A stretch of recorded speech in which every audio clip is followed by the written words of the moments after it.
Sabe a forma como a gente organiza a nossa sociedade, as nossas regras? Tudo isto parece super natural, né?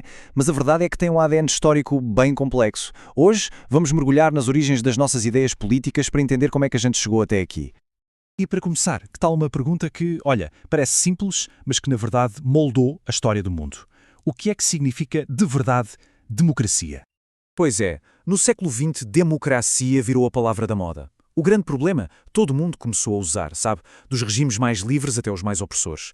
E com isso, a palavra foi perdendo o seu sentido original. Virou quase uma etiqueta para legitimar qualquer tipo de poder. Então, como é que a gente resolve esse quebra-cabeças? A resposta, olha, não está no agora. A gente precisa de fazer uma viagem no tempo, uns 2500 anos para trás, para descobrir as duas grandes ideias que, quando se juntaram, formaram a base do que a gente chama de política hoje. E a nossa primeira paragem é na Grécia Antiga. Estamos a falar de mais ou menos 2500 anos atrás. Foi lá que uma coisa absolutamente radical aconteceu. A política, como a gente a entende hoje, foi praticamente inventada.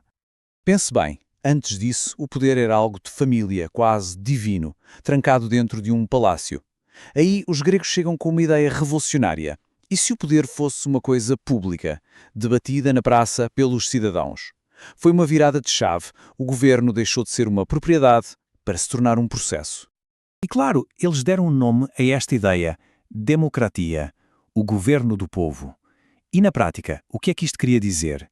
Significava que os cidadãos, e aqui estamos a falar de homens livres e adultos, não elegiam alguém para os representar. Não, eles eram o governo. Eram eles que decidiam tudo, diretamente, se iam para a guerra, se faziam a paz, quais seriam as leis da cidade. E esse sistema todo apoiava-se em dois pilares que, para a época, eram inacreditáveis. O primeiro era a isegoria, o direito igual de todo o cidadão falar. Pela primeira vez na história, a opinião de um artesão podia valer tanto quanto a de um nobre no meio do debate. O segundo pilar era a isonomia. Um conceito que, olhe só, é a base da nossa justiça até hoje. A ideia de que todos são iguais perante a lei. Ninguém, nem o mais rico, nem o mais poderoso, estava acima das regras que a própria comunidade criava. Ok, isto tudo soa incrível, não é? Mas havia um porém. Um grande porém. Essa palavra tão bonita, cidadão, que parecia incluir toda a gente, na verdade, era um clube bem exclusivo. E quem é que ficava de fora desse clube? Bom, as mulheres, os estrangeiros e, o ponto mais crucial de todos, os escravos. E atenção, eles eram a maioria da população. Então a democracia de Atenas, no fundo, era um privilégio de poucos, construído sobre o trabalho de uma maioria que não tinha voz nenhuma. Resumindo, a democracia ateniense só funcionava dentro de caixinhas bem definidas. A cidadania era para uma elite, o território era minúsculo, uma cidade só, e os interesses desse pequeno grupo eram até que parecidos. A grande pergunta que ficou no ar foi: será que esta ideia funcionaria num lugar muito maior, tipo um império? A democracia direta de Atenas era cheia de energia, sem dúvida, mas também era meio caótica e instável. E é por isso que, para a segunda parte da nossa história, viajamos para Roma. Lá, a preocupação principal não era tanto a participação de todos, mas sim a estabilidade.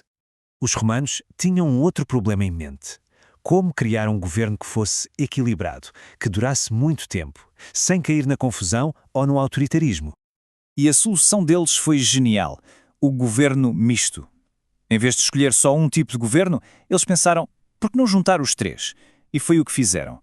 Pegaram no poder de um rei, a monarquia, e colocaram-no nos cônsulos.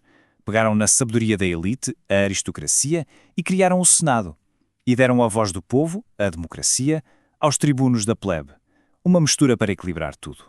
E esse modelo romano, essa ideia de governo misto, teve uma vida longuíssima. Influenciou pensadores políticos por séculos e séculos, desde as cidades da Renascença, como Veneza, até aos homens que fundaram os Estados Unidos. Foi uma ideia que não morreu. E com isso chegamos aos dias de hoje. As nossas democracias, veja bem, não são uma cópia exata nem do modelo grego, nem do romano. Na verdade, são uma fusão bem complexa destas duas grandes heranças. A maior diferença entre o mundo antigo e o nosso é a escala de tudo. A política deixou de ser um assunto de uma cidadezinha para se tornar um projeto de uma nação inteira. E em vez de ter só um conflito entre ricos e pobres, os governos de hoje precisam de lidar com uma infinidade de interesses diferentes, todos ao mesmo tempo. Então, o que é que herdamos? Dos gregos, pegámos a ideia revolucionária da participação do povo. Dos romanos, pegámos a busca por um governo estável, equilibrado. O nosso grande desafio hoje tem sido aplicar estes princípios numa escala gigantesca, uma escala que os antigos nem conseguiam imaginar. Pois é, os nossos sistemas políticos foram todos construídos sobre estas bases antigas. Mas, num mundo onde a própria definição de democracia está em jogo de novo, a pergunta que fica é: e agora? O que é que vamos construir a seguir? A história da política, pelo visto, continua a ser escrita.